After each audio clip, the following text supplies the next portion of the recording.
episode as we continue to have our conversation about what God is doing today in our world, particularly with this COVID world and all the issues that we are all aware of that are affecting our lives, from government and politics to business and economy, the media, family, the church, individuals, and so many things that everyone is aware of. And just like to say thank you again for joining us as we continue these important conversations. So we have an amazing lineup of speakers tonight. I'm about to introduce them to you, but I just want to encourage everyone to please share this link to all your friends on Facebook, even on YouTube, because we are on Facebook and YouTube tonight.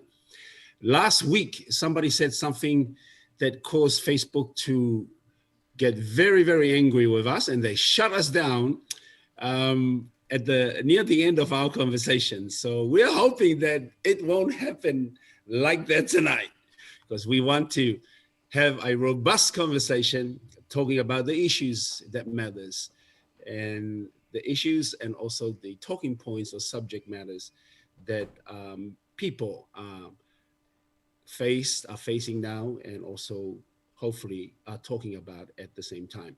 So tonight we will be focusing on kingdom leadership and the economy, and we have some great people, expert in their fields and area that we have invited to come and join us to talk about these two areas. So let me introduce to you our first speaker, and we'll start with Alex Cook. Is here with us tonight. Can we just please give Alex Cook a big welcome? That's it. I can see those hand claps going. And let me just say this about Alex. He is the founder of Wealth with Purpose. Alex advised individuals and businesses on how to manage their finances. He's been doing this for 19 years. He has a great passion for people to take control of their finance and future and live generously, and also to glorify God at the same time. Alex runs a stewardship ministry. They provide programs and services like biblical money and business courses, financial planning, church coaching and consultant, home and investment loans, and many other stuff that Alex Cook and his company run. And they've been blessing many cities and nations, not only here in the Pacific, but even beyond that. So Alex, we welcome you. Thank you for joining us tonight. We also have with us for the first time, Andrew Stone. Andrew Stone is not a stranger to Breakthrough Nation. We've worked together on many platforms, not just virtually, but also in many physical settings and gatherings. So Andrew, we welcome you. Andrew is the director of Stone Creative Group. It is a leadership and business consultant. Andrew provides leadership strategies. He's a leadership strategist, I must say. He's also a communications consultant, clarity coach. He's also a global keynote speaker. There's also a ministry that, which is a Stone's ministry in this area, involves preaching, leading, and also transformation. So Andrew Stone, we welcome you to the Breakthrough Nation Global Conversation tonight, both you and Alex Cook.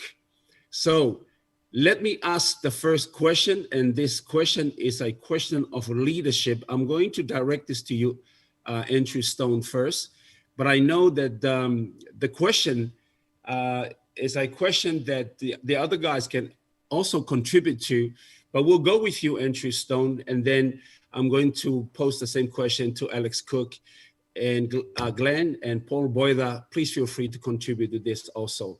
So the first question is, in light of this present pandemic, how important is leadership, kingdom or secular, in today's world? Now, we've just seen what's happening in Afghanistan.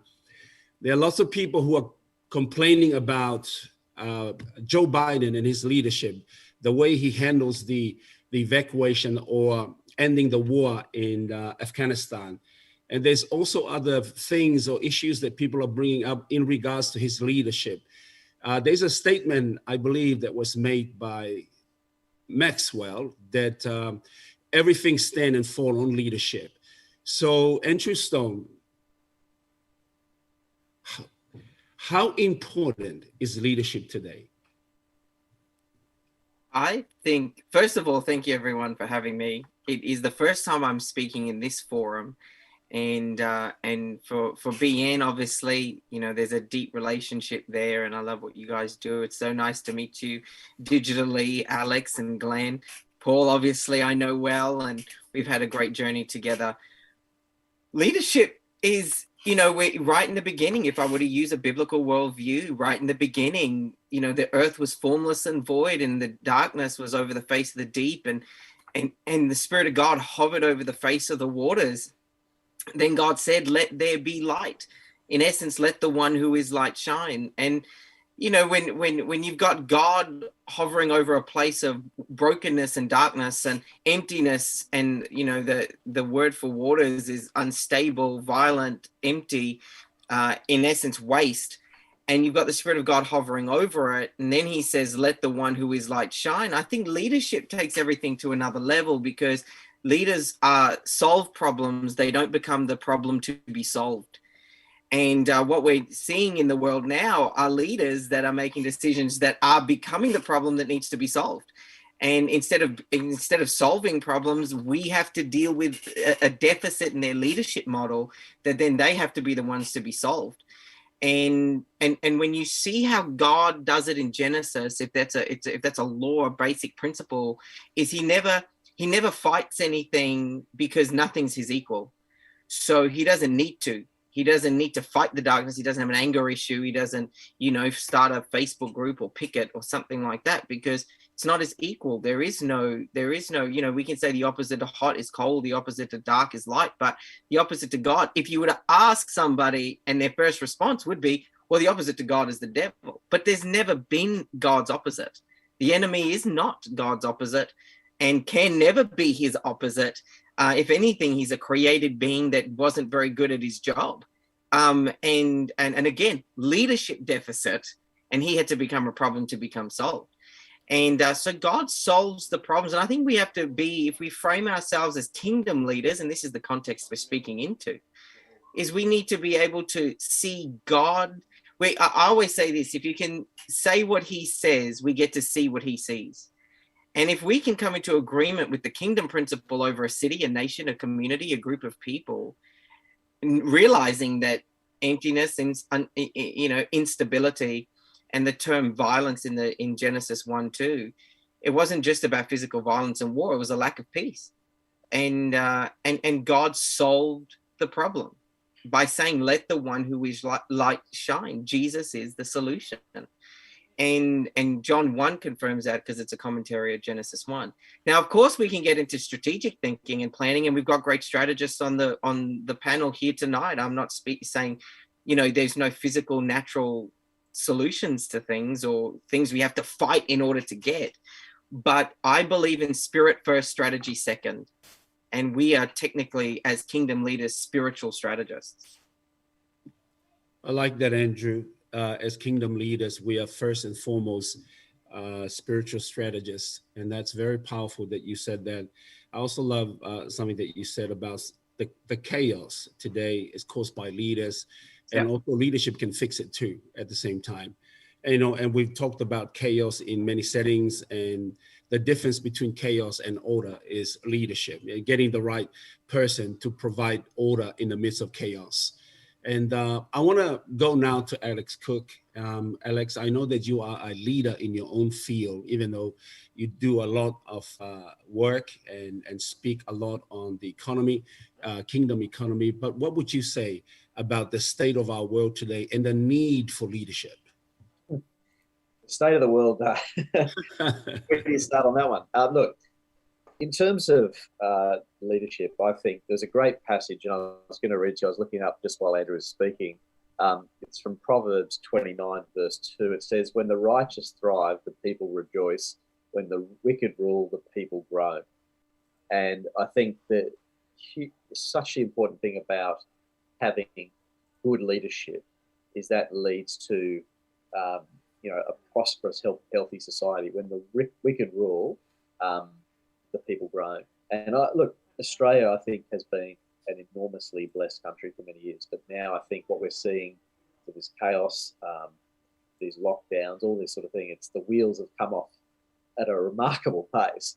But having lived in a country, I lived in Argentina for 5 years. My wife's from Argentina, and that's got massive corruption. You can see what happens when the wicked rule. And as a result, Argentina's been a country in decline for 50 years. Well, more than that. A lot of people don't realise that Argentina was the third richest country in the world 100 years ago. Today, it's, I think, around 70th, despite being one of the most resource-rich places on the planet, if not arguably the best farmland. And that's because of poor leadership that people have suffered. And now you have 32% of the population of Argentina live in abject poverty. So to me, in fact, when we lived there, on my GPS, whenever you were driving through a bad area, it said Zona Peligroso in Spanish, which means danger zone. It's warning you. And this is what happens, though, when you have poor policy and poor governance. And so I think coming back to this this idea of good leadership, the importance of it is good leadership should lead to human flourishing. It should lead to a free society where people can get ahead and do well and help each other out. I think now, and my concern in the Western world is that as we turn our back on God, and the more and more that happens, the more tough it's going to become. The passage I like to share there is Deuteronomy 8, verse 18. It says, "Remember the Lord, for it is he who gives the ability to gain wealth or produce wealth." And so as soon as you, and this is what I think's happened in Australia, we've forgotten God. We've forgotten where our prosperity comes from. Okay, and when we go back to that, remembering it's actually from him, and he's our provider. That's when I think we can go back to repairing our society. But we need to repent as a society. We need to repent. It starts in the church too. It's the starting point. But yeah, leadership is absolutely fundamental if we want to see a flourishing society. Wow, that's amazing. I love what you said about when the righteous rule and when the wicked rules at the same time. You can see the difference between prosperity and poverty over a nation, and everything had to do with leadership. So how we need great leadership today, because we've seen a lot of countries that have great resource and yet they're still poor. And what's the problem? It's in many cases, it's leadership, it's corruption, it's mismanagement of resources. They have everything that at their disposal to make that country rich and ensure that poverty level is actually eliminated. But unfortunately, many people are suffering under these leaders. And I love what you're saying there, Alex. I want to go to Paul and also Glenn. Did you want to have an input into that question also about the state of our world and the need for good leaders? Yeah, thanks, David. I'll add to that. I've read my fair share of Maxwell and other leadership books. I've digested enough there to be able to sprout back some of the things good leaders need. There's three words that have God gave me at the beginning of this COVID crisis, and that was reset, reposition, reap. And I hope tonight I'm going to learn about reaping when we get to the economy side of things. But I do believe that the reset and reposition is all about leadership, because it ties in with one of those leadership things I read was about new wineskins, that God won't pour new wine into old wineskins. He's looking for new wineskins. So he's looking for new wineskin leadership, which means that these are leaders who have been reset and then repositioned to lead differently. And I think what we see with, say, for instance, Biden, I think you brought it up, is he's very much an old wineskin leader. He's doing what worked pre-COVID or pre-crisis, or for the Democratic Party 50 years ago, whatever. He's doing what worked back then. It's old wineskin methodology. But there's new wine being poured in, there's new challenges, there's new confrontations, there's new issues, there's a new electorate, there's a whole new paradigm in the voters' minds. And I don't think it's just in politics. I think it's just in every aspect. We are seeing a generation that, like Alex mentioned, that did not know their God, that think differently and operate differently. They have drifted so far from their moorings as Christians that we've got to adjust and realize that we're dealing with a post-Christian, post-churched generation like never before, and we've got to be able to communicate with them and lead them differently. And we're dealing with a post-democracy, post-Western civilization mindset or paradigm that's coming into our culture.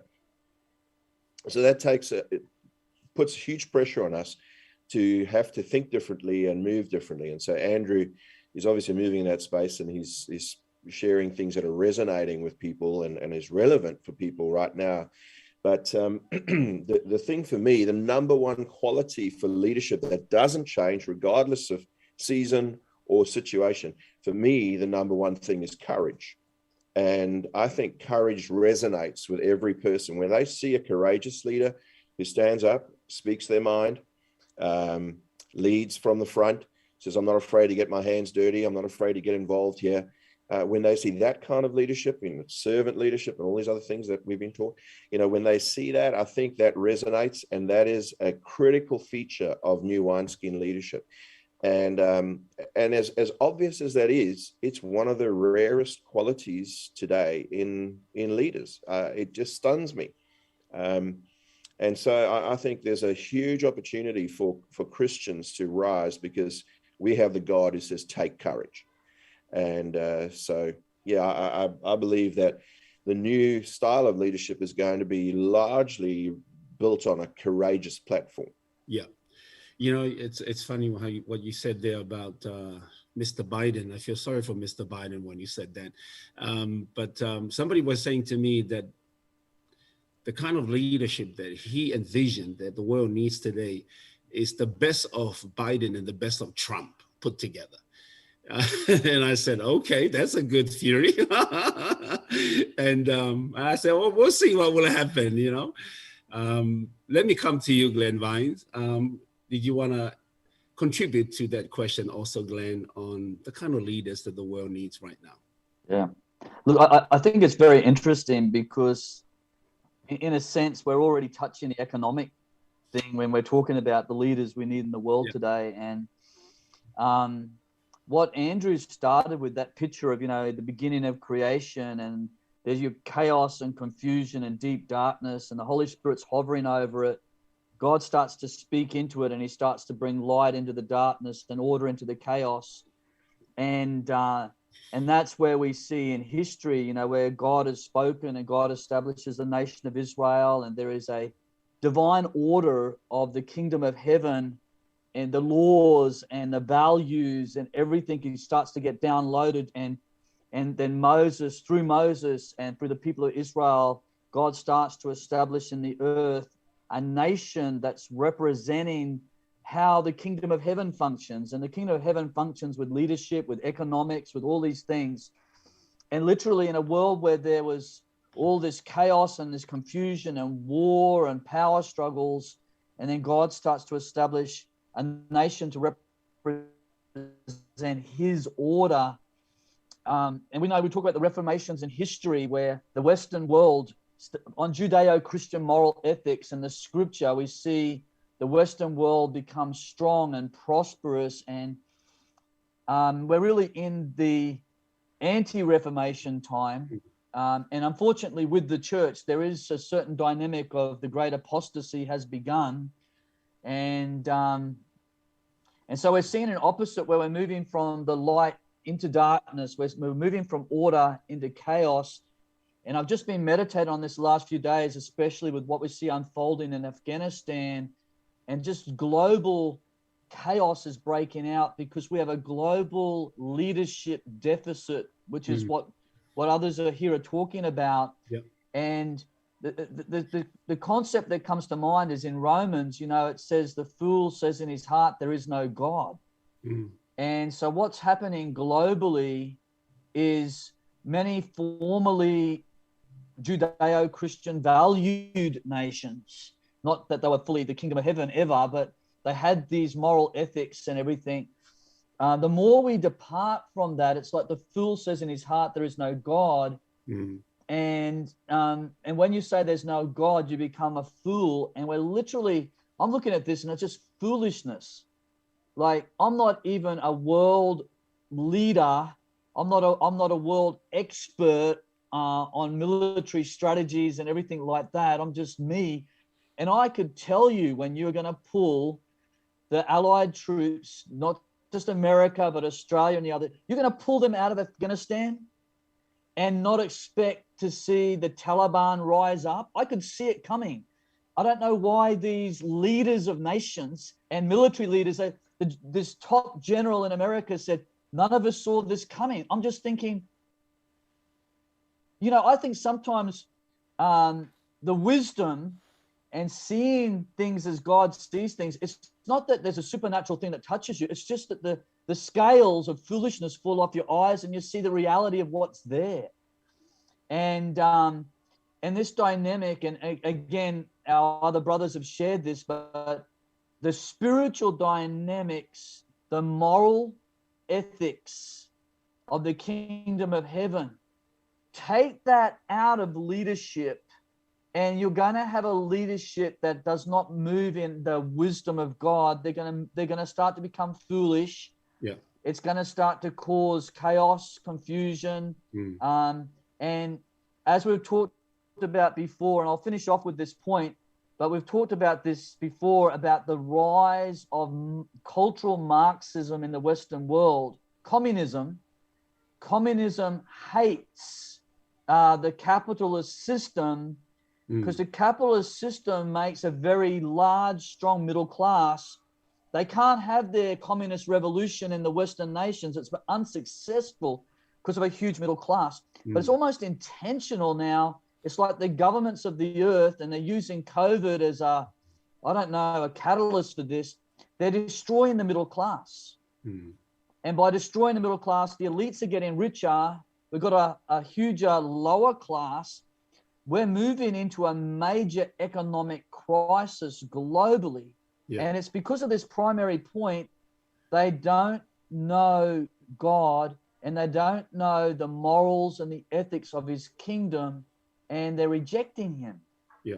And so true leadership has to come back to the church, but we've got to know our God so we can be a voice to speak into this.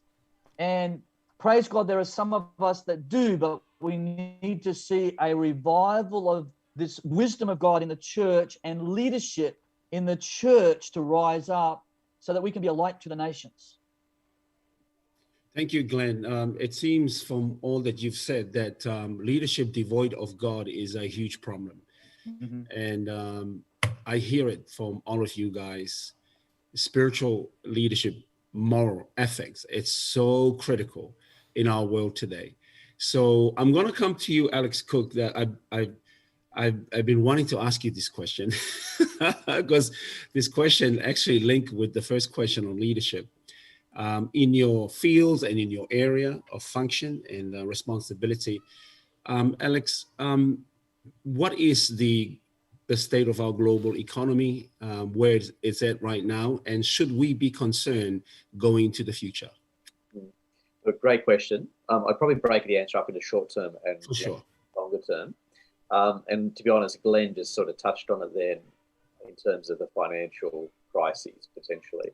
I think we're heading for a very serious crisis. If we look at some of the policies that are going on around the world, the one that bothers me the most is the central bank policies of interest rates that are essentially zero. And I think next year the Australian, maybe even later this year, the Reserve Bank of Australia will make rates negative in Australia for the first time in our history. I think that's highly probable as the economy collapses from these insane lockdowns. Now, I know everyone's got a different view on lockdown, but either way, it's massively destructive on capital and small business. Any way you look at it, there's no...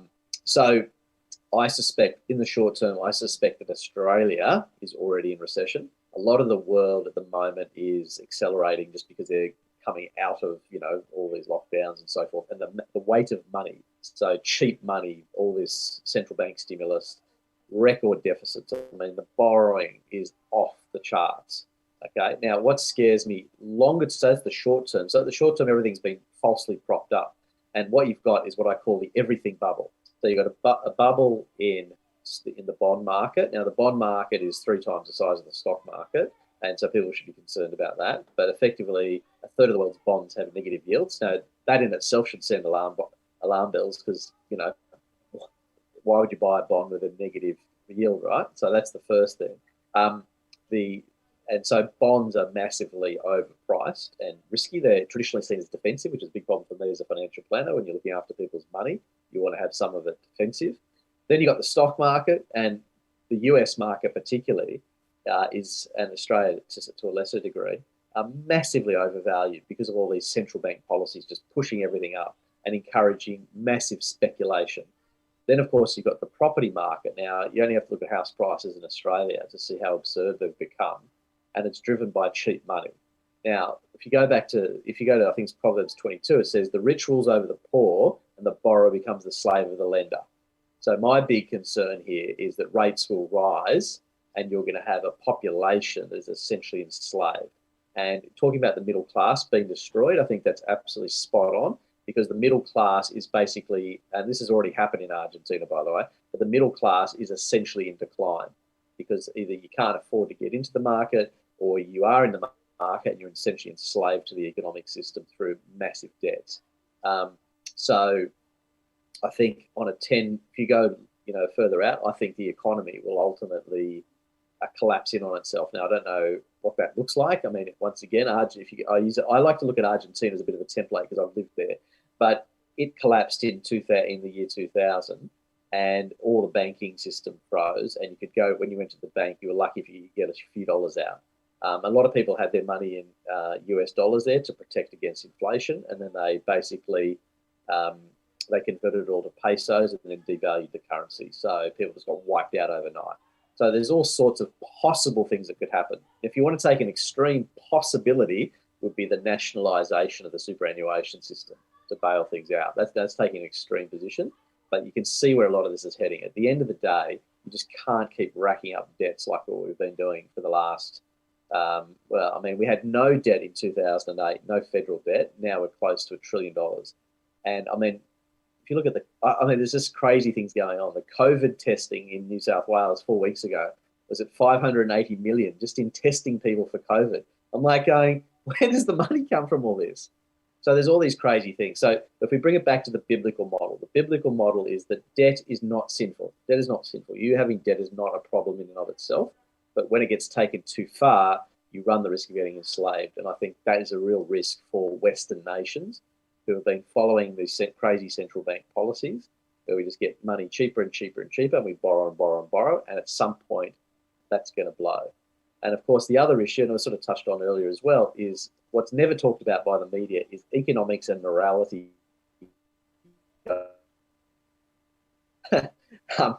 And, a lot of the crazy government policies these days are, immoral from a Christian perspective, but they have long-term economic impacts as well. So the biblical model, I think, is the culmination of strong moral society mixed with, sound economic policy, and the two go together. So, yeah. Hopefully that gives. I don't want to depress anyone with that, but I do think we are unfortunately heading for challenging times. To me, it's sort of like a red alert kind of flashing, but that's where it's heading. Alex, what you're saying, it's not hard for people, just a normal person, average person to see, because people are losing their jobs, their livelihoods are affected. People are struggling everywhere because of this financial crisis that we are seeing happening in a micro level and also on the macro level globally. And it seems to me like the economy of Australia is actually linked to the economies of all the other nations of the world. It's like the domino effect. One goes down, every other nation's economy goes down with it. It's a very bleak and a very disappointing future we're heading into, Alex. But we rather hear it from you and say it the way you want to say it, because if we don't identify the problem, then how can we put a strategy to counteract and to provide solution to the problem? So I wanted to, Andrew, do you have anything you want to add on to this, Andrew? And I just wanted to say I really enjoyed listening to Alex speak. I could just listen to that for a lot longer, to be honest. Simply the wisdom and the insights that most people take for granted, but because we're choosing to not see things sometimes. And because we don't want to see some of the things that are quite observable. But I just wanted to honor Alex. I just want to say I really enjoyed what you just said. And from a financial point of view, I am not your guy to talk about economics. I'm no, really, like, no, you want to build a team and go through change management and succession planning and build a legacy of leadership. I can do that stuff. Let Alex be that expert. I'm going to stay out of that pool. Okay. For sure. Okay. That's fine, Andrew. That's fine. That's all good, because we don't want to claim like we know everything when we don't. You know, we're comfortable in our own area of strength and expertise. But just before I come to Andrew, I do have a question for you, which is the next one. Just to give time to Paul and Glenn, did you want to just ask questions to Alex, or maybe just contribute to what Alex said? Yeah, David, I'd like to ask Alex a question, if that's okay. Alex, in Luke 21:26, it says that in the end days, men's hearts will fail them for loss of confidence. So our currency, our current global currency, is based on confidence, consumer confidence, if I understand it all correctly. And so I can see the correlation between that scripture and the fall of a currency. So do you think that there will be a reset in terms of our global currency, that there'll be a new currency? And is there any hope that it will be a value-based currency, so based on something of real value, other than speculative, so your gold or whatever comes back? And where are cryptocurrencies going to fit in all of that? And then that's one question. And I do have another one, and that is that if we Christians are witnessing the greatest transfer of wealth currently in history, then what do we need to do to be part of that? So, you know, if you can answer the stuff about currency, maybe it kind of answers the question about what Christians should do to be part of it. Yeah, it's a great question. Currency one's a challenging one. Look, I mean, at the moment, most currencies just they trade relative to each other. But if you look at what's happened since central banks were invented in, like, I think the Federal Reserve started in 1913, the US dollar has devalued 97%. And then if you look at the Aussie dollar, it'll be very similar. So they devalue over time. And that's because they've all got stated inflation policies, right? They're all trying to have a guaranteed inflation of 2 to 3%. So that's a central bank policy amongst most of them.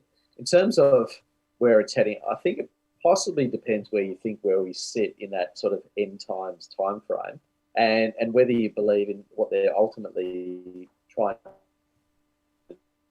I'm looking at a lot of this, trying to look at it through a spiritual lens and ask myself, what's going on in the background that's never going to be in the media, but that is going on. And I think, like, take the vaccine passports. I often think I think it's quite sinister. And I often wonder if it's preparing us for a one world type system. There's no secret the IMF and the World Bank want a one world currency. And I suspect that will be a digital currency of sorts. Wow. So I wouldn't be surprised if a lot of the world's currencies ultimately collapse, but then they get pegged against a world currency of some sort. Now, when that happens, I couldn't tell you, but I do think if you think Bretton Woods was when, America went off the gold standard, I think we're now moving to a period where the Western world is basically bankrupt. That's the reality, economically and morally, but it's basically bankrupt. And so we are moving to a new system, I suspect.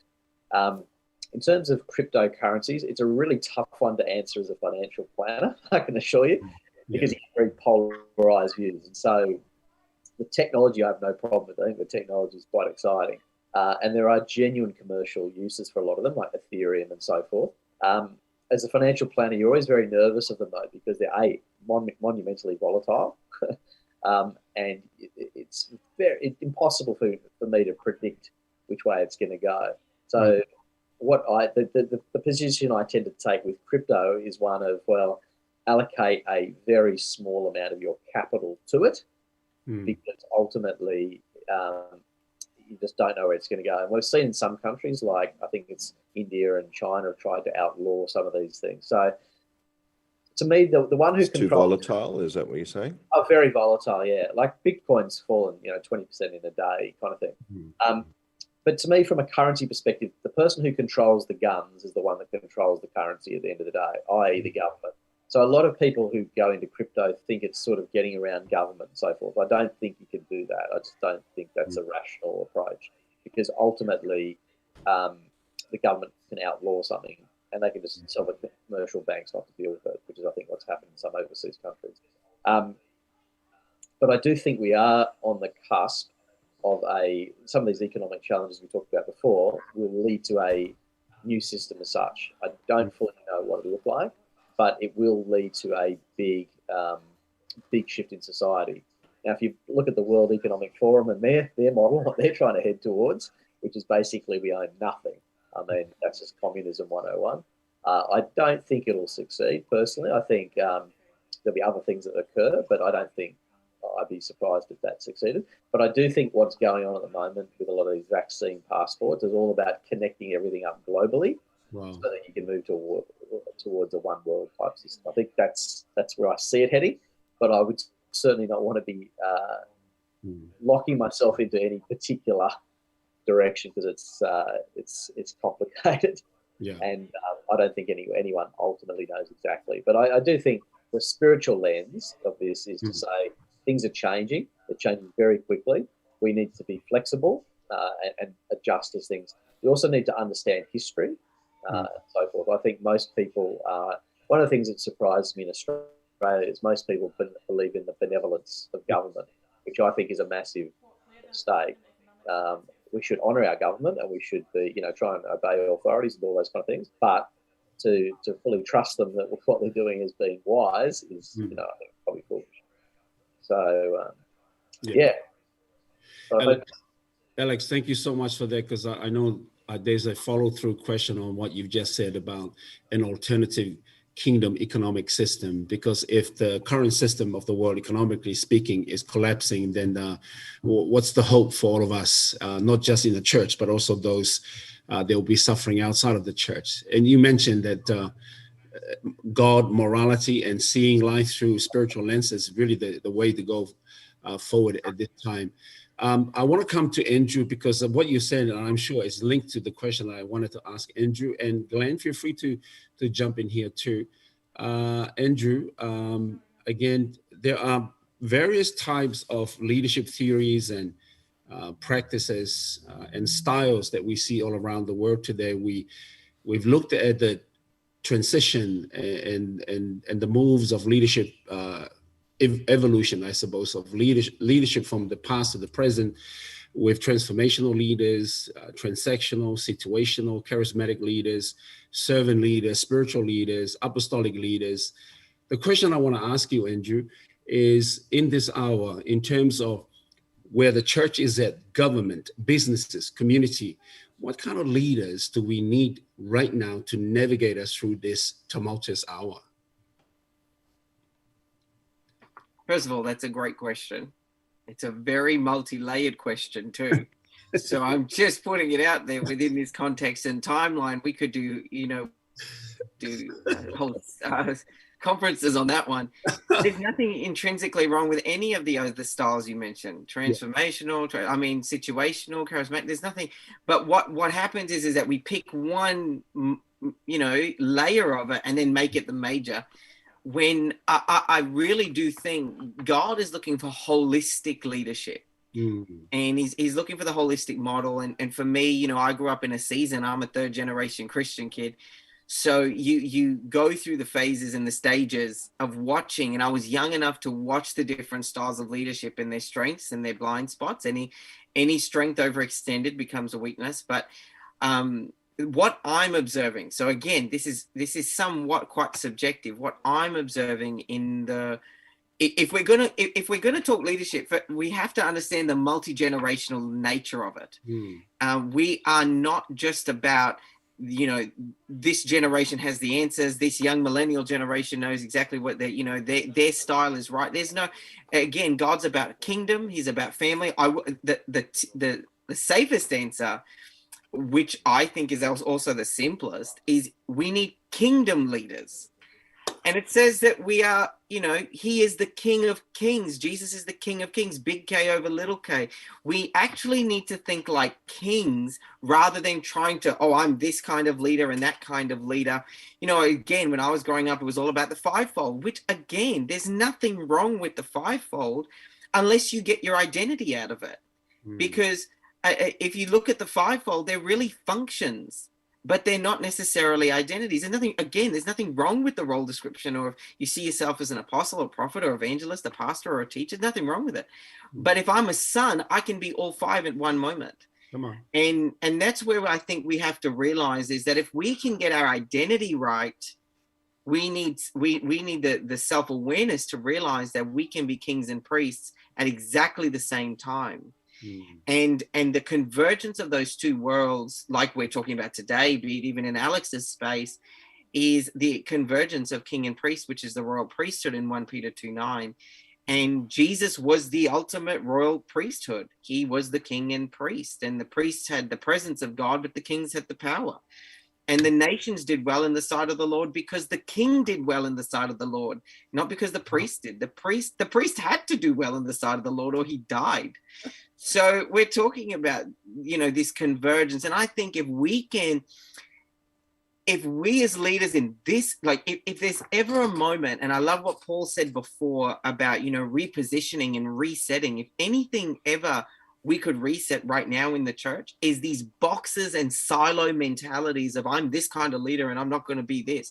It's actually about the whole expression now of being kingdom leaders, and in essence doing whatever the king says. Not I don't do it because that's not my leadership gift or this. It's actually whatever the king wants, the king gets. And we then get to be the stewards of that kingdom, which is the king's dominion or domain, and we take it into the dark places. And I don't have, like I said, I grew up third generation Christian kid. I don't like the fatalistic eschatology that I grew up with, and I was redeemed from that, thank God. You know, the idea that God's just, you know, he's out there, can't wait to people, you know, that he can't wait to remove people, and, you know, the world's going to get worse and worse and worse. I'm not saying it's not going to get, hold on. I'm not saying that it's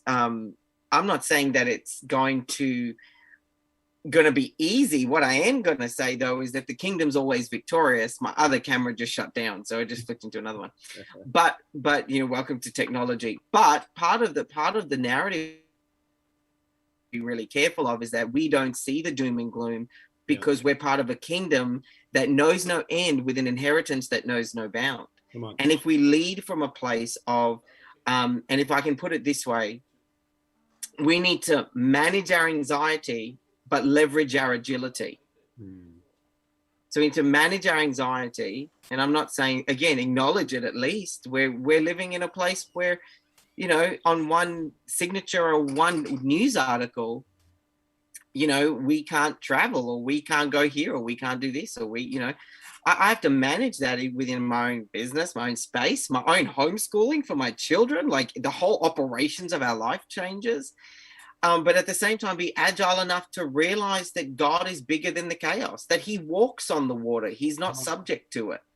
God doesn't have that equal. So I just want to live in a victorious space, knowing that there are negative things that I have to deal with, but I can acknowledge them, but I don't have to agree with them. And I really do believe in this season that it's very easy for the enemy to distract good leaders. I really think there's a lot of distraction going on, and we really need to keep the main thing, which is, you know, the kingdom of heaven is at hand.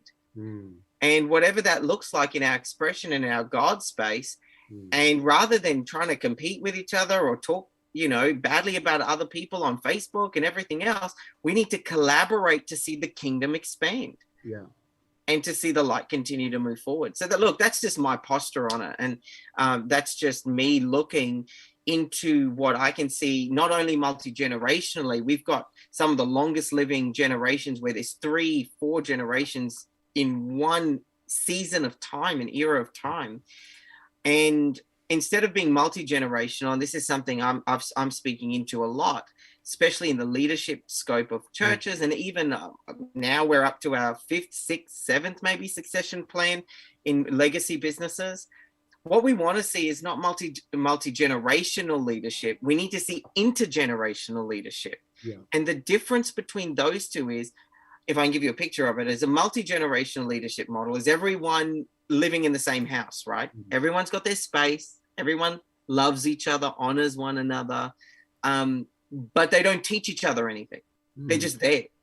And so it's not negative. They're just all living in a different room of the same house. Mm-hmm. Whereas intergenerational leadership is when grandma is teaching the granddaughter how to cook that special meal.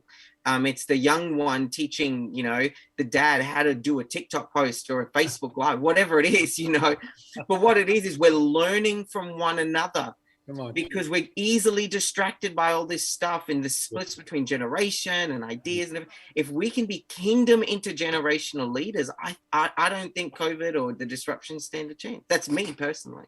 Love it, Andrew. I love it.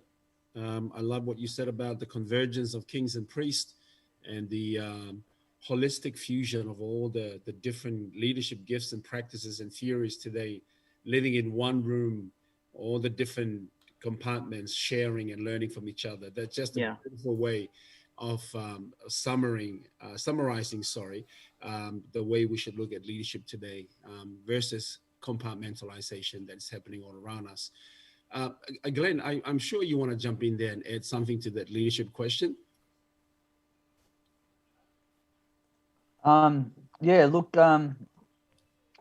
We've been talking a lot about the role of apostles and prophets and their dynamics in our conversations in the past. Talking a lot about this concept of a great reset, and we've just been talking about the possibilities of these economic resets and different things. And I think that a lot of this actually converges into the same conversation in that we're moving into a season of history where it's no longer how it was. There's going to be shifts and changes globally, economically, socially. There's changes here now and coming. And with those changes, we as leaders in the church are going to have to change. We're going to have to change like the structure. If we look at the wineskin concept, there's a structure that's set. You've got to get a new wineskin that becomes extremely flexible for new wine. And in a new season, we need to become extremely flexible, and we're going to be open to changing dynamics. Wow. And it's not just the prophets that are struggling. We've had some conversation on that. It's apostles, it's pastors, it's all different people in leadership within the church, but also Christians in leadership in secular society. We're really moving into, it's like the unknown. And there's shiftings and changes. God knows it. Praise God. He knows everything. That's why it's really important that we do start to get a clarity prophetically of what's happening. I've been just getting the sense of the story. In the book of Acts, there is the Apostle Paul. He's been taken to Rome to see Caesar. And he's a prisoner on the ship. But prophetically, the apostle is seeing, and probably not just prophetically, just common sense knows that they're moving into a season of storms. And it's not a good season to take a ship out on the water. And so prophetically, as well as the natural wisdom that's there, and he's saying to the centurion, you guys, we should just stay here in the safe harbor. Don't go out there. I see storms coming. But the centurion doesn't listen to him, doesn't listen to an apostolic or a prophetic word. He listens to the secular expert. And that secular expert, the captain of the ship, who should have actually known a lot better, they're just thinking money. They're thinking, we need to get there as quickly as possible, get our money there, and we don't want to stay here. We're going to lose money, economics, and takes the ship out anyway. And you know the story that they get into huge storms. They lose all of their cargo anyway. There's just a huge economic crisis on the ship, so to speak. And that apostle has to be on the same ship with them because they didn't listen to him, but he's in the midst of it with them. And he's still seeking the Lord, and he's releasing words from the Lord in the midst of the storm.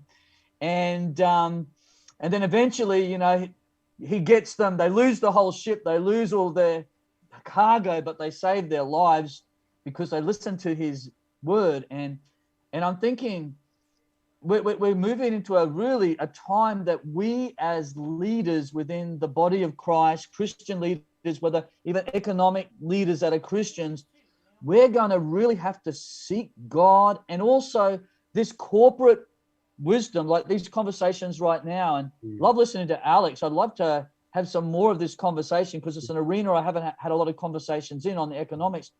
But I really feel like God is wanting us to seek in his season, his strategic now wisdom, that we, the church, can be like the Apostle Paul, speaking into society, saying, this is the wisdom of God. Hey, guys, you don't know how to survive economically. You know, just imagine the economy collapses, the dollar collapses. What are we going to do?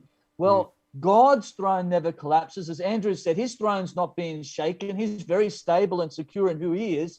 And if we're anchored into him, God can make a way where there is no way. This is a time that if we really, and we've got to desperately start to seek God. Not just go on our old paradigm. Well, I went to Bible college. I know how it works. We're going to desperately have to seek God in this season for his guidance.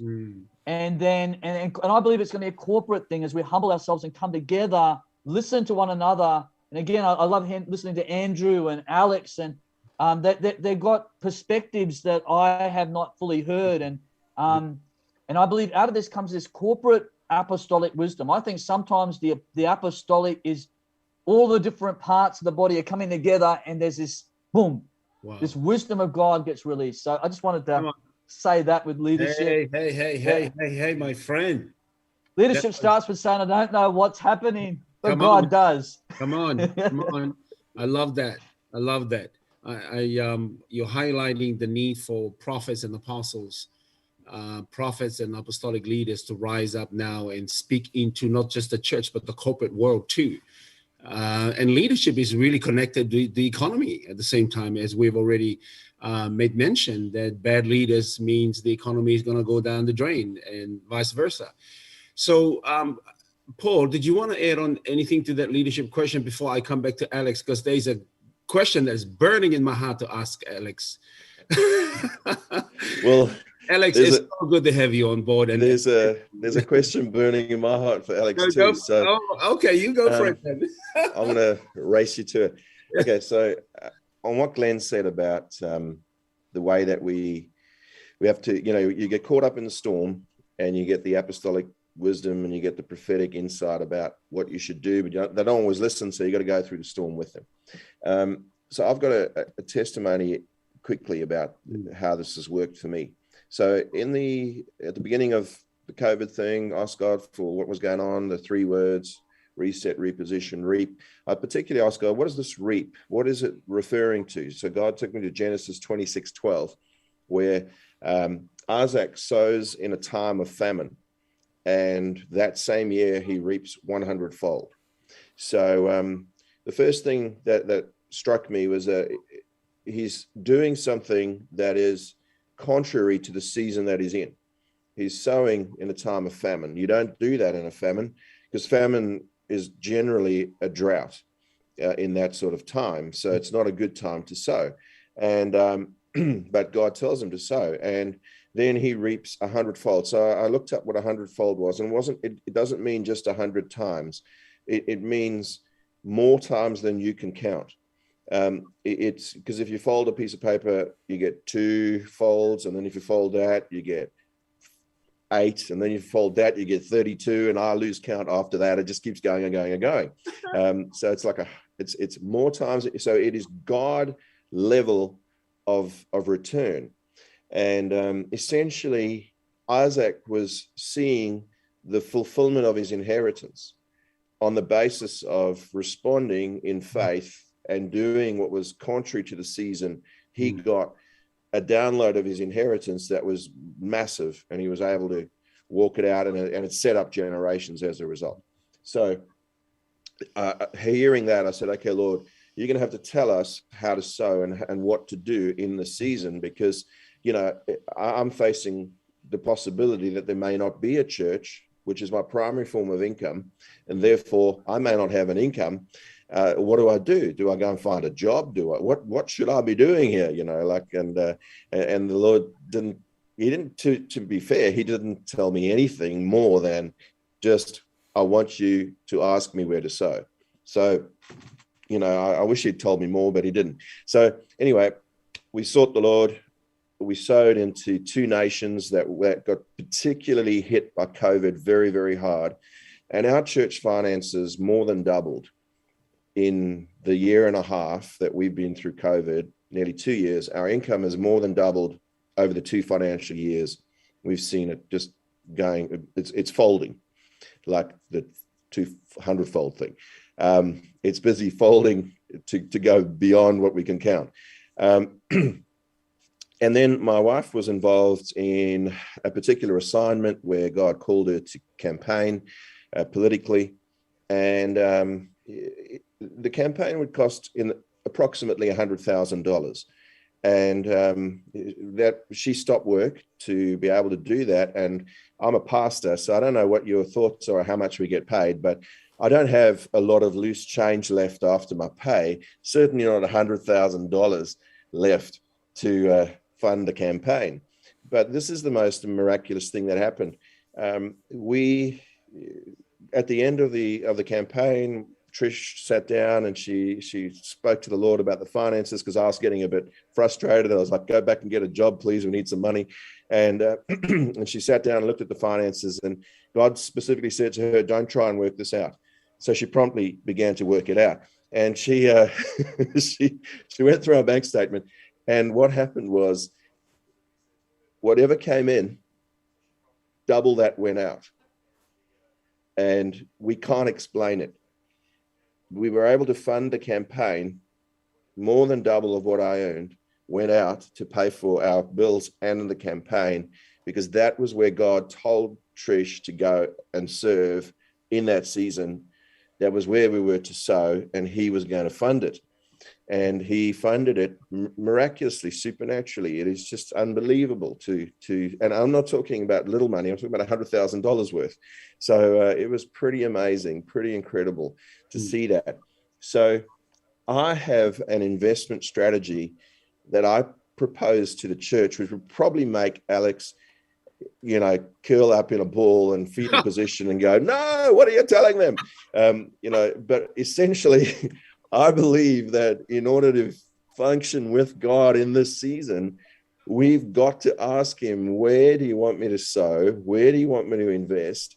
And we've got to trust him to be able to do it to the degree that we want to see impact change happen. And we're not to be limited by the numbers. We are to walk in the fullness of our inheritance. Yeah. So, you know, Alex, I want to put that to you, and maybe you can tidy that up and clean that up and make it tidy it up, financially Alex. Tidy it up, Alex.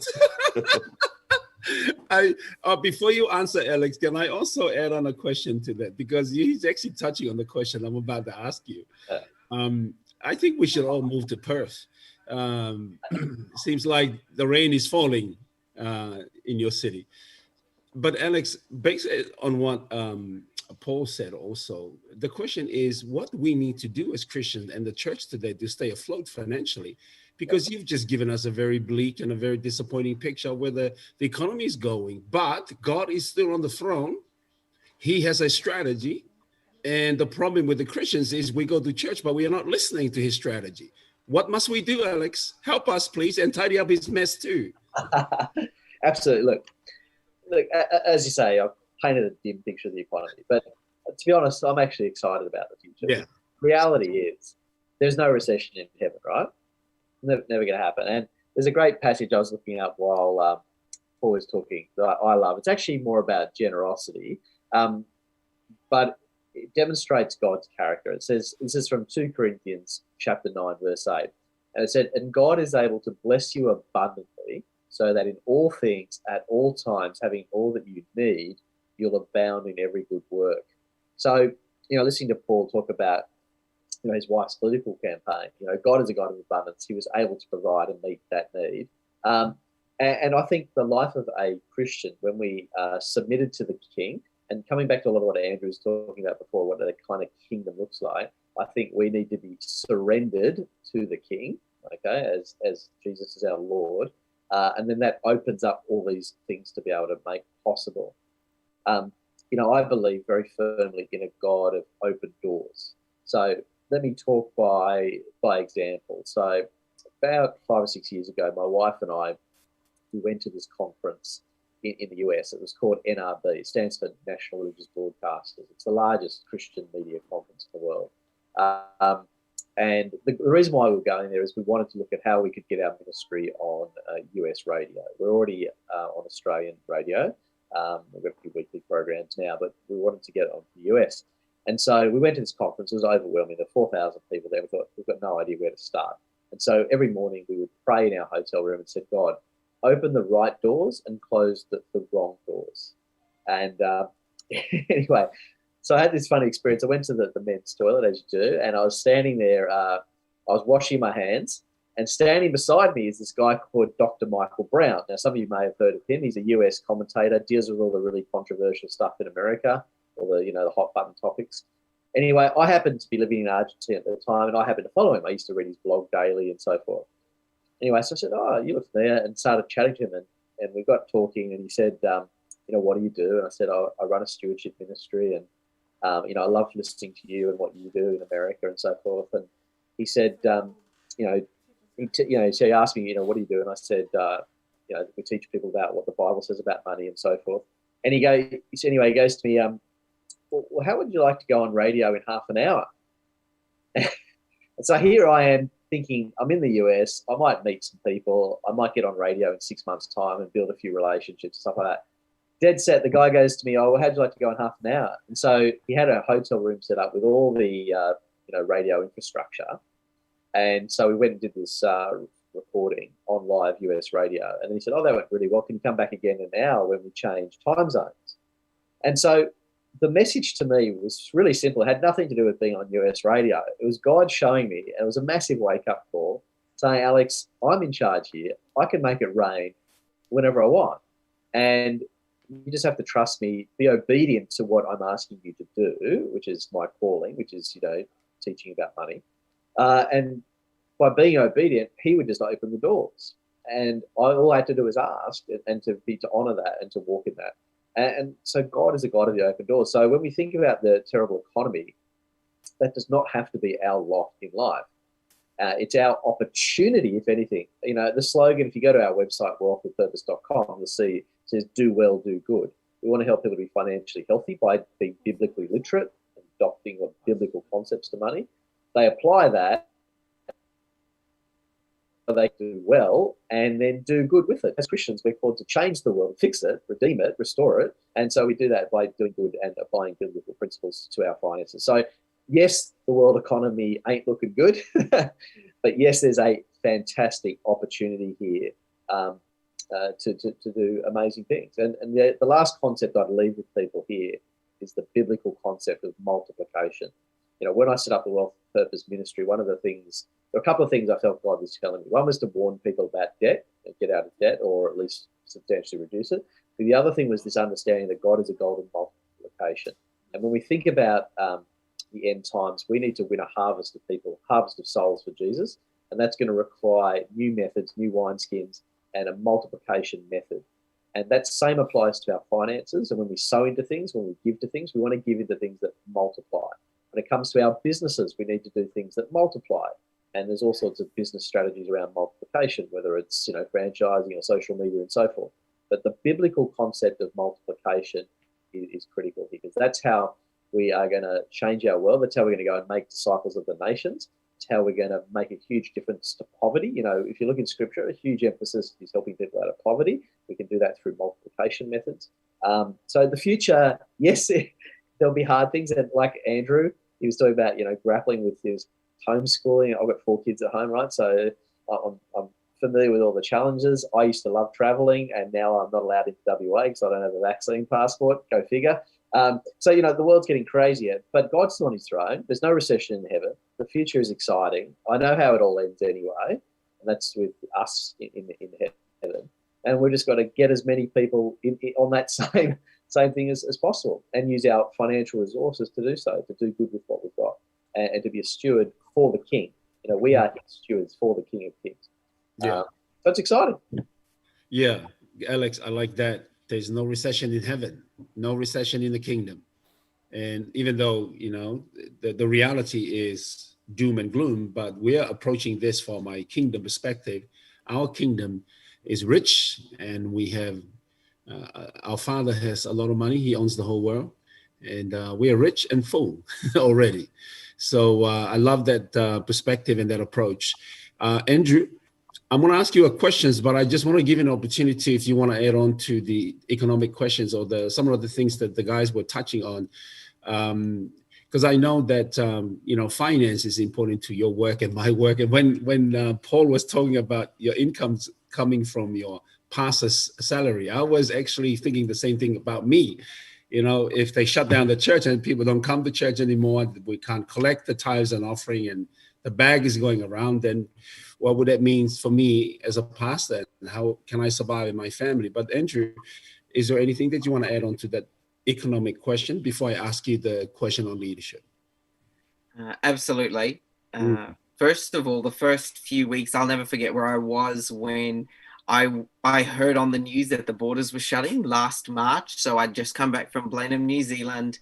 It was getting a bit weird at the, you know, at the airports and stuff. And I was very aware of, you know, you don't sneeze on a plane. Like whatever you do, don't sneeze on the plane, and don't go. You know, it's serious. Like, yeah, actually now it's easier to say, you know, can I just be? Let's be real leaders for a minute. It's easier to tell people that you've got gastro than a cold right now. You know what I mean? People just don't care. People are like, oh, whatever. You know, you can have a vomiting bug. That's fine. You can come in here. But you sneeze in the wrong direction. Oh, Lord, you know, it's over. So we laugh because it's like, wow, you know, because I'm a Glen 20 kind of guy. Don't you put a vomiting bug near me. So, but it's funny because the airports, you know, they were getting a bit weird. Anyway, I'm at home and I'm about to fly to Perth that weekend. So I come home from New Zealand. I'm pretty much washing my clothes. I didn't even close my suitcase. I took it out of my suitcase to put it all back in. And I'm about to fly to Perth, and I'm on the phone to the pastors that I'm speaking for, and that's when the border shut, and I'll never forget it. And I had the same word last year. So I get a story. I love the Bible, but I'm a narrative person. I love stories because I see movies in my head. So I get a story every year, and my word for last year was Isaac in the wells, you know, and I was thinking this is pre the COVID issues. You know, there's an inheritance, there's redigging my spiritual wells, there's all that stuff. Little did I read into the famine part where there would be a global issue, and Isaac had to make the decision: do I go to Egypt, which is the world system, to fix things, or do I re-establish the inheritance mindset that I need to? And either I'm going to be, in every problem I face, I'm either going to have the mentality of a slave or the inheritance of a son. And those are the two paradigms I will live in for me personally, in every issue I face. Am I thinking like a slave, or am I thinking like a son? And when that hit, you know, I had 8 weeks, and I remember the Holy Spirit speaking to me going, give it 8 weeks. Everything will be sorted in 8 weeks. For me, you know, in our world, you know, he said, just, you know, it's going to be 8 weeks. And of course, then for those 8 weeks, I'm thinking like Egypt. I'm thinking I'm going to solve this problem, and I've got these good ideas, and I'm going to build this. And I'm an ideas person. It's what we do. We, you know, as business people, as leaders, as entrepreneurs, as whatever, even kingdom entrepreneurs, you know, we're always building, doing, thinking, establishing, pioneering. And I remember for 8 weeks, you know, I came up with great ideas. To this day, I will say they are still good ideas, but they weren't blessed ideas, because he wanted me to live as a son, not as a slave to the famine. and to Egypt and to the model of Egypt. And about 8 weeks in, I was like, you know what, God, the planes have stopped and we've got this, and I've had to postpone these bookings, and I was like really optimistic, and I'm thinking, I'll be there in September. This thing's gonna blow over real quick, and we're thinking all these ways. And 8 weeks later, we'd signed on 3 new local clients, which were some of our biggest we've ever signed on. 8 weeks later, the pastors that are getting tired of live streaming are like, speaking to a camera is a lot of work. And I'm like, absolutely. Can you come and speak for us online? So all those 8 weeks of me trying to do, I could have rested. Like I literally, and I'm a guy that doesn't like holidays that much because I love what I do. I'm a callaholic, not a workaholic. I love what I do. People, if it was work, I wouldn't want to do it. But I love my calling. I love my God shape. And I love exploring what it could look like. So I do have a holiday issue. I do have a rest issue. There's only one thing to strive for, the Bible says, is to rest. And that's what it says. It says work to rest, like strive for one thing, rest. And I could have enjoyed those 8 weeks. It's taught me a big lesson about resting in Him. I could have rested for 8 weeks and all those things would have been there for me anyway. But in order to say that, I wanted to honor Paul real quick because I was in the room. You don't understand. My daughter was there. I was there. We were in the room when Paul sowed a massive seed into an organization, massive. And I know this. This is my personal, very subjective. I'm not a financial expert. My dad's the CFO and the financial person, not me. He just manages my money. He just says I have to make it. But he does all that. Anyway, I know this is that seed in the ground, that's what I'm responsible for. It's God who brings the rain. And like I said, this is not my field of expertise. This is Alex's. All I know is that if I'm obedient with my seed, I'm not in charge of the rain. And regardless, there is no devil in hell that can stop it from raining on my seed when it's blessed. There's no system that can break that. There is nothing that a human can make that can destroy the resurrection power of Jesus. And so over my finances, over my health, over my whatever. But Paul, I was in the room, and I just want to honor you, Paul, because I know what you've done for the kingdom and what you had to sow into that season. And it was emotional. I'll tell you right now, I'm not that much of a crier, but there was not a dry eye in the place when you saw the seed that he sowed into a kingdom harvest for his community and city, because he thinks multi-generationally and legacy, because a good man leaves an inheritance for his children's children, and the wealth of the wicked is laid up for the righteous. So really a wicked person is really someone who doesn't think multi-generationally financially, and because whatever they get is given to people that do. There's another guy who builds boats here at the Gold Coast, and he's a great friend of mine, and he builds yachts, and most of his market was in Asia. And of course, as we know, the market shifted. And you know what he said? This is what he said to me. He's an older man and kingdom man, seed man. You know what he said? He said when COVID first hit, he spoke to his wife. They went down to the bank that day. I want you to catch this. Immediate obedience. He went down to the bank that day because they support like 5 charities, knowing that the charities would be affected by the COVID issue. They took out a year's worth of what they would normally give for each one, took it out the day that the market started to crash for them, so that they could never stop sowing seed for it, and that those charities wouldn't have to worry for 1 year during COVID. Wow. So he went straight into seed mode. And that's what really has taught me when I sit with multi-generational leaders, is whenever there is a problem in my life, whenever I'm plateauing, whenever there's an issue, I go, where do I have to sow? Because that's where my breakthrough is. Where do I have to sow? And I need to be obedient to it as quickly as possible. Anyway, that's just my thought on it. No, that is so good, Andrew. And I might have to come back to you for that question on leadership, but I want to go back to Alex. Something you said there, Andrew, about sowing the seed and God is responsible for the rain. This conversation is absolutely rich and penetrating, and I'm blessed, and I'm sure those that are watching are probably wanting us to talk more and more about this area of the kingdom economics. But Alex, let me ask you this question. Can you just give us a snapshot of a kingdom economic system? If you have an idea of what is a kingdom economic system. I know it's a loaded question and we can spend hours and days unpacking it, but do you see an alternative kingdom economic system to the current system that is collapsing around us? As you said, heaven is never in a recession. Our kingdom is never in a recession. Does God or King Jesus have a kingdom economic system that is building on the earth today? If so, can you give us a snapshot of that? Absolutely. So, look, I think we've already probably, with all amongst us talking about it, we've actually put different parts of the blocks out there already. To me, the kingdom economic system starts with, firstly, that there's a king of a kingdom, and we are servants of that king, and we must be surrendered to that king.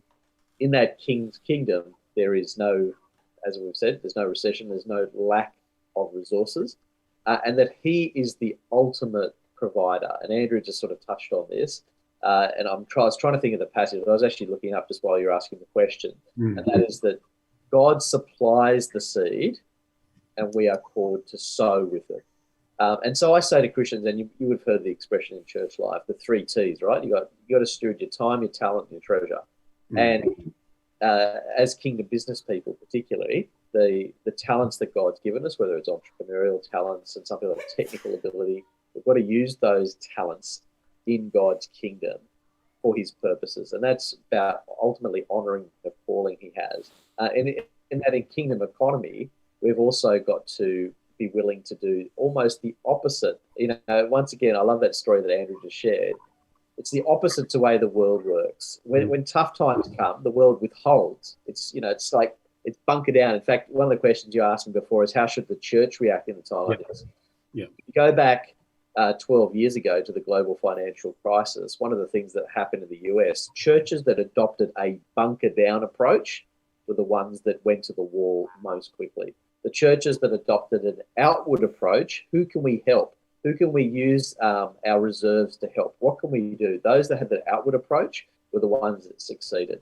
And it all comes down from this the basic idea that everything I have is God's. I'm called to steward it. And he's the one that supplies the seed. I love the passage in Scripture where it talks about the poor widow. Jesus is looking at the temple treasury and he sees all these people throwing in large amounts. And then the poor widow rocks up and she puts in her last 2 copper coins, right? And now, logically, in our society, in our natural mind, we'd say to her, whoa, don't put that in because you'll run out. Okay, so we tell them to hold back. But in kingdom, it's actually opposite. She knew that God was going to look after her. She knew where her provision was coming from. And so she sowed into it. So the kingdom economy is like that. It's wow. And I'd say it like this: money should flow through us.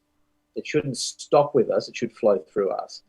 It should flow through to meeting needs. And when you live like that, you live out of an abundance mentality, but you're essentially allowing God to use you as a vessel and to do good with it. So that to me is a bit of what a kingdom economy looks like. But as I say, a lot of the guys just conversation before we were touching on different elements of it. A kingdom economy, there's open doors, there's an open heaven. But the only comment I'd make is ultimately to be part of that kingdom, I think you need to be surrendered and you need to be obedient to what God is doing. I think if you take out those missing ingredients, it doesn't work. You've got to be completely surrendered to Jesus as Lord, and you've got to be obedient to what he's asking you to do. Doesn't mean we won't make plenty of mistakes, because I've made plenty of those, but that to me is some of the fundamental building blocks of what an economy would look like. But if you get the fundamentals right in this kingdom economic system that we are talking about, the different facets of it has been shared by all of you. I like what you said, Alex, about just simply surrender to the king, obey what he's telling you to do. And it's not our money, it's his money. So we're just stewards and manager of somebody else's properties. Glenn, I want to come to you before I come back to the last question on leadership, which is a question for all of you. Any contribution to the financial question and the conversation we're having right now? really resonates with me, the story of Isaac sowing seed in a season of famine. It's just like totally the wrong season to do what he was doing, yet he obeyed God. He that there was the whole natural draw, has been said, to go to Egypt, and but he obeyed God because God said, "Don't go and stay in this land. I'll bless you in this land." And so there's a key of staying where we're at, where God is wanting us to be. Not grass is greener on the other side of the fence where Egypt is, maybe. Like, that's how a lot of people are thinking. But to really know the arena into which God wants us to be, the field, that's where God is going to bless us. So I think that's a real key, to constantly make sure that we're in the right place in God, doing what God has personally called us to do. And there's pressures of life to look for a better opportunity or whatever. And we can't be led by the pressure of the world or the pressure of life. It's got to be God. It's a faith thing. I was also getting the story of Joseph. And as I was listening to these conversations, and you all know that the king of Egypt has a dream, doesn't know what it means. The 7 good years and the 7 bad years that are coming, and by seeing the 7 fat cows and the 7 skinny ones. But Joseph gets that interpretation, but with that, he also gets the word of wisdom.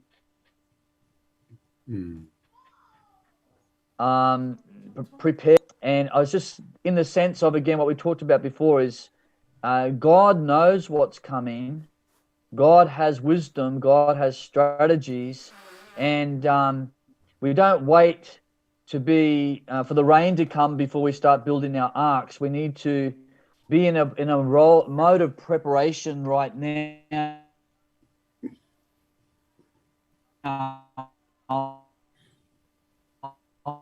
And start to believe that the Lord is going to help us. That part of that is relationships with the right people, because people, when God aligns us with the right people, there's wisdom that can flow in conversations, but there's also people that become sources. I know some people that are on the land, and they've got their own beehives and stuff like that, and they're always giving us honey. We've got so much honey now, it's unbelievable. But the right people, that God can provide things outside of an economic system, the way it functions traditionally.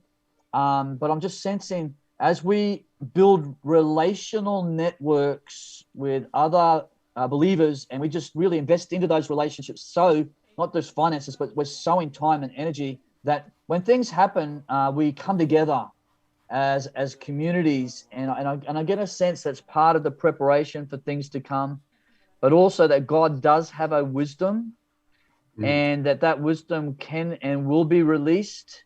And we need to start, I believe we need to actually, as leaders, start to seek that wisdom now. And I'm kind of making Pharaoh look as a leader, but in a sense, he was a leader that he was not having the full picture, and he sought out someone that had the wisdom, and he listened to that wisdom. Again, the picture with Paul on the ship, the centurion initially didn't listen to the one that had the wisdom of God. He was listening to the wrong counselor who had an agenda of time is money.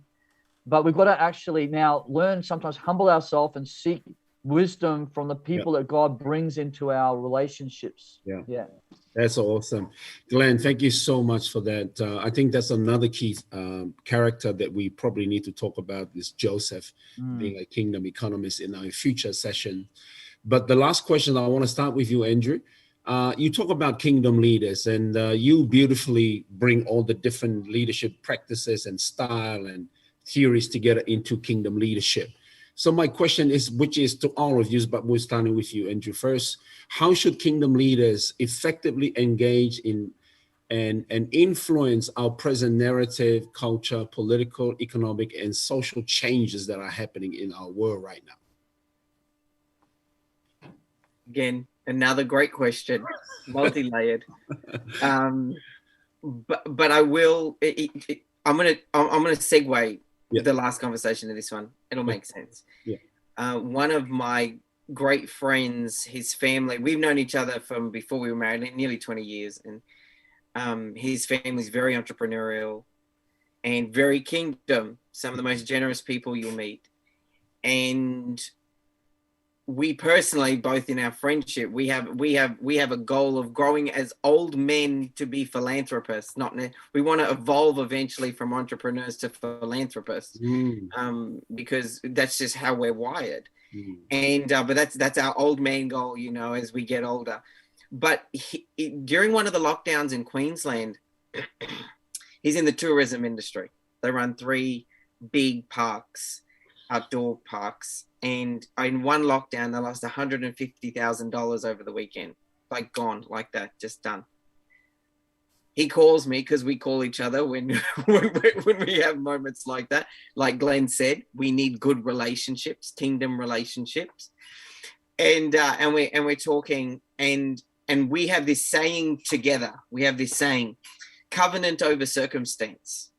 We are in a covenant that it is illegal for us not to be blessed. No, I've never said happy. I said blessed. Happiness and being blessed are different things. We are in a covenant where it is illegal for us not to be blessed. So we turn around and we go, all right. So he turns around and goes, all right, well, it looks like I've got an extra few days of holidays with my kids. The parks are shut down. So 3 days after the lockdown's open, he calls me. He says, you're not going to believe what happened. I said, come on, man, covenant over circumstance. We live from the inside out, not the outside in. Spirit, soul, body, not body, soul, spirit. So I said, what happened, man? He goes, you not believe it. He said, in the 3rd day out of the lockdown, we just did the largest day in the history of all of our business running and the 3 parks put together. So we can either lose sleep over the things we can't control, or we can just give them to God, who in essence is the uncontrollable force that the uncontrollable things that are in our life have to bow to. So, you know, it talks in Psalm 77. I mean, again, like I come back to the waters, it was seen as chaos. It was seen as uncontrollable. In Psalm 77, it actually says that the waters fear you, that they are afraid of you, and that he walks in the water, but it didn't know its footsteps. Almost to say to us that the very chaos that we fear fears God. And so, I mean, again, the disciples are afraid in the storm that they're going to die. And then after Jesus calms it, they're absolutely terrified. So they're terrified that they get to live with Jesus, even though they were minutes ago, they were afraid they were going to die in the storm. Why? Because Jesus can control the uncontrollable, because it's not the storm and this chaos that's the uncontrollable force. Jesus is the ultimate uncontrollable force. And if we can align ourselves with that, we suddenly become, our perspective shifts. Okay, now let's lead to this next question. We need to be kingdom leaders with a kingdom perspective, not just saying, not just practice, not just strategy, but do we actually have a kingdom perspective, covenant over circumstance? And so as we look at the political arena, the social arena, if we were to look at all of it, I think we need to keep the main thing. Each one of us listening, watching, post this video, even all of us together in this, we have a divine assignment and divine alignment. And therefore we need to stay in our lane to do what I'm called to do, because I can't do what Glenn does. I can't do what Alex does. I can't do what Paul does. I can't do what David Bucker does. I mean, really, no one can do what David Bucker does. So we're like, it's like, you know, we have to realize that if we stay in our God shape with a collaborative, open, unified spirit, we get more done. We accelerate the momentum. You know, it's the unity that falls upon the brethren in Psalm 133. For blessed is that unity. And so for me, it's like, okay, let's keep the main thing for Andrew Stone and the calling on my life the main thing. So in the 1980s, there was a plague in New York of the rats going up and down the streets. They were everywhere.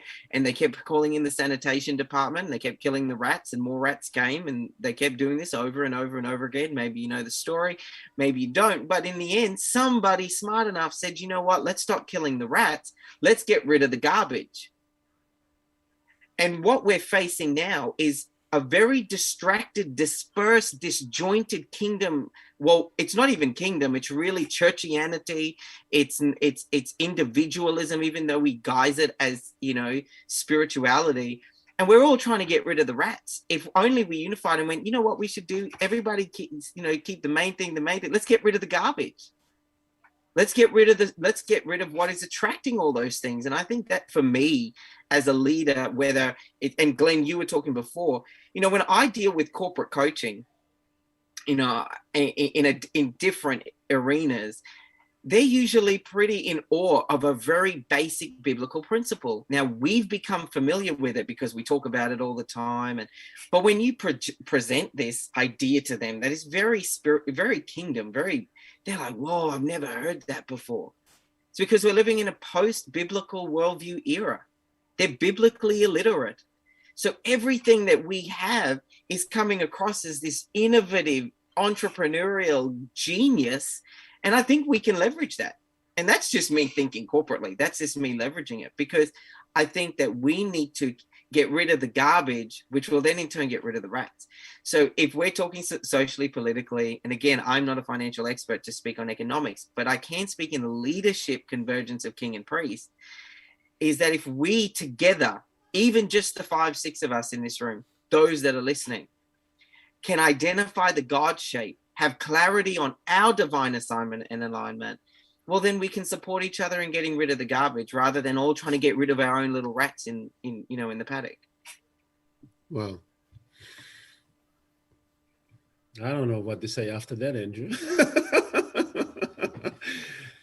That was so true. That is so true. Makes you just honor and grateful for relationships, like you said, Glenn, that we all have, and many others that are connected to us. When you're talking about how we can just focus on our individual areas and work together to get rid of the garbage rather than trying to fight the rats, we can do a whole lot more, But then it comes back to honoring covenant relationships. Something you said there, Andrew, about covenant over circumstances. That's very powerful. And also how what we fear, the chaos we fear is gone. That's very strong. And again, thank you for that. Alex, did you want to say something into the same question about what we kingdom leaders need to do to make a difference and influence the current narrative, the culture? What's happening in our world today from an economic point of view? Thank you, Alex. Yeah, look, it's challenging after that fantastic response. The thing I've been thinking about a lot lately is just the need for all of us to walk closely with God. It's very hard to lead anything if you're not walking closely with God. And one of the things I think in Western culture is we're so busy. We're often in the church, we're often theologically literate, but that's not the same as knowing God. You can know about God all your life, but knowing God and knowing about Him are two different things. And I think there's a dire need for believers, and leaders included, to truly know God, know His character, and walk closely with Him. Because the way I describe the current events with COVID and things happening, it's like the temperature is being turned up. And as the temperature gets turned up, your faith is being tested, and the need to draw closely to God is more important than ever before. I mean, in theory, we should always be doing it. But, when the lockdowns occurred, I think we're about week 10 now into it, my pastor said, don't waste your lockdown. And, basically what he was saying is draw closer to God, use this as an opportunity to strengthen your relationship. And I think if you're going to lead in God's kingdom, you need to be very close to the King. Wow. It's as simple as that. If you're not close to the King, it's going to be very hard to lead, or at least hard to be very effective. If we want to be effective, we need to be hearing from God and walking very closely with Him. Wow. Once again, that may sound very simplistic, but I think it's fundamental for us to be fruitful as leaders. Wow. Like they say, profundity is in the simple things of God. That's very powerful what you just said there. If you want to be a kingdom leader, stay close to the King. Wow. And the other thing, just to touch on what Andrew said, that he used an expression that a friend of mine said to me a few months ago, and that is "stay in your lane." When I look at the craziness, I keep thinking to myself, should I go into politics? Because I'm just so sick of listening to the craziness. Should I get involved and do something? And a mate of mine said to me, he said, no, don't. Stay in your lane. You've got this good stewardship ministry. Just keep doing that. Because otherwise you're going to get distracted and caught up in the noise. And that's why it comes back to the same point, though. You've got to walk closely with God and be hearing from him. Otherwise, you'll drift out of your lane. So... Thank you so much, Alex. We don't have much time left. We have about 3 minutes. So I'm just going to come to you, Paul and Glenn. Do you have any last words you want to add on to the conversation today before we close? No, not for me. Thank you, David. I'm very blessed. I'm full, and I'll leave it there. Thank you. Glenn? Yeah, look, it's been very good. And I think these sort of conversations are very strategic, and stay in your lane thing, stay in the arena that God's called you to be in, but also make sure that you align with the right people. And I just had that one last thought. Here is Joseph. He's in prison. He's going so far away from the call of God and the promise of God. It's unbelievable. He meets these two guys that have had a dream, but he doesn't know that he's met these two guys. He interprets their dream, and it's the thing that actually is positioning him for the fulfillment of the call of God on his life. And so to just really value the relationships that we have along the way, there's divine appointments, and we don't even realize sometimes until later that that was a divine appointment. Yes. Thank you, Glenn. I'll come back again just because it's not very often that we have Andrew Stone and Alex with us tonight. Just last words from the both of you. If you have anything else you want to say, this is your time. Andrew first. Look, I think we've said a lot. I know I have. I feel that that we've covered so much in the last hour. But, I just want to thank everyone that has watched and been part of it, and especially the panelists, even, Glenn, Alex, Paul, David, yourself. It has just been a real privilege to be able to be in this space with you. The one hope that I have every morning when I get up, that I'm a son, that my business and my future is God's. It's in his kingdom. And the line that, like I shared before, is covenant over circumstance. And when I lean in on that covenant, I have really very little to fear. If I choose to fear, that's on me. Yeah. But that covenant is what I hold on to. Thank you, Andrew. Alex, do you have any last thoughts or words to say before we close? Yeah, look, as the world gets darker, the light gets brighter. And I just think we're sitting on such a fantastic kingdom opportunity. There's all this fear, there's all this despair out there. What an opportunity to share the good news of Jesus with others by staying in our lane, doing what God is calling each of us to do, being obedient to that calling, walk closely with him. And I just think we're sitting on such a fantastic opportunity. It's exciting, and it's a privilege to be part of what God is doing. So it's exciting times ahead. Notwithstanding that the pressure's being turned up a bit. Yes. Thank you so much to you, Alex and Andrew Stone, and of course my two co-hosts tonight, Paul and Glenn. And Alex, I want to just say thank you to your friend Dave Hodson for connecting us.